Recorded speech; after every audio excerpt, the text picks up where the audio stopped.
क्या आदिवासी समाज के लोग खुद ही अपनी संस्कृति से दूर होते जा रहे हैं?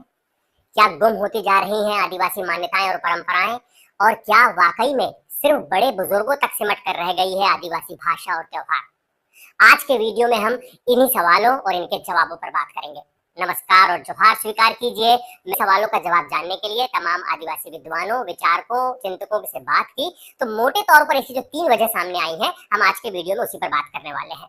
आदिवासी विचारकों के मुताबिक जो पहली वजह है वो है गांव से शहरों की तरफ आने वाले और बसने वाले आदिवासी समाज के लोग। आदिवासी चिंतकों के मुताबिक ये सवाल उठाते हैं कि आज शहरों में रहने वाले कितने आदिवासी समाज के लोग आदिवासी भाषा में बात करते हैं और अपने बच्चों को सिखाते हैं। कितने लोग ऐसे हैं जो आदिवासी त्योहार मनाते हैं?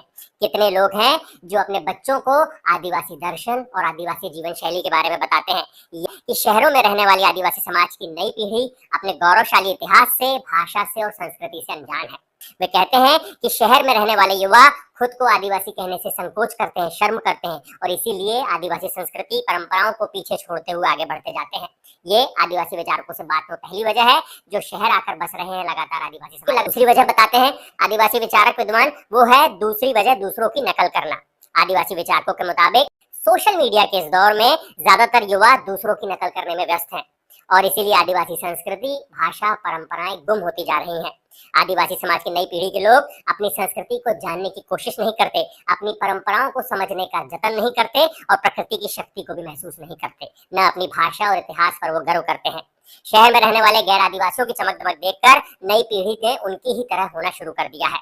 आदिवासी चिंतक एक बड़ा ही दिलचस्प बात कहते हुए कहते हैं कि बरसों से तथाकथित उच्च वर्ग के लोग खुद को श्रेष्ठ और आदिवासियों को कमतर बताते आए हैं। ये इसमें उतनी बड़ी समस्या नहीं थी, लेकिन सबसे बड़ी समस्या ये है कि आदिवासियों ने खुद को कमतर मानना शुरू कर दिया और इसीलिए उनकी तरह श्रेष्ठ होने की कोशिश में उनकी नकल करना शुरू कर दी। आदिवासी विचारक बोलते हैं कि जरूरत इस बात की है कि नई पीढ़ी सबसे पहले अपनी जड़ों को जाने, अपनी संस्कृति को समझे और खुद के आदिवासी होने पर गर्व करे। जरूरत इस बात की है कि नई पीढ़ी ये समझे कि दूसरों की नकल करने से आदिवासियों की हजारों साल पुरानी पहचान खत्म हो जाएगी, एक विरासत ही विलुप्त हो जाएगी। ये दूसरी वजह बताते हैं। तीसरी वजह जो तमाम संस्कृतियों में देखा जाता है वो आदिवासी विचारकों ने कहा है कि एक आधुनिकता की दौड़, एक आधुनिकता की अंधी दौड़ में भागना, ये एक बड़ी वजह मानते हैं आदिवासी विचारक, जिससे आदिवासी समाज खासतौर पर नई पीढ़ी अपनी खुद की संस्कृति से, परंपराओं से दूर होते जा रही है, उन्हें भुलाते हुए आगे बढ़ती जा रही है।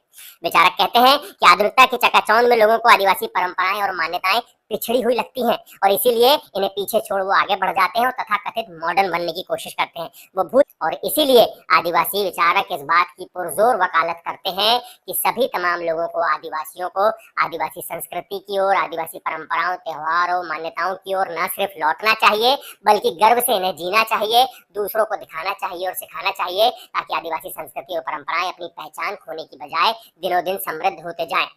इसलिए महान विचारकों ने कहा है कि एक संस्कृति को खत्म होने के लिए सिर्फ एक पीढ़ी की उपेक्षा चाहिए और अगर एक पीढ़ी मुंह मोड़ लेगी तो एक जो दुनिया की सबसे पुरानी संस्कृति है वो एक न एक दिन खामोश हो जाएगी। इसलिए आप गौर कीजिएगा, बाहर के खतरे जरूर है जिनके खिलाफ तमाम लोग मिलकर आवाज उठाते हैं, आंदोलन करते हैं, लेकिन ये एक ऐसा अंदरूनी खतरा है जो वाकई में आगे जाकर आदिवासी अस्मिता के लिए एक बड़ा खतरा बन सकता है। ये वीडियो अगर आपको अच्छा लगे तो इसे लाइक कीजिएगा, हमारे चैनल को सब्सक्राइब कीजिएगा और इस वीडियो को ज्यादा से ज्यादा लोगों को शेयर कीजिएगा। शुक्रिया।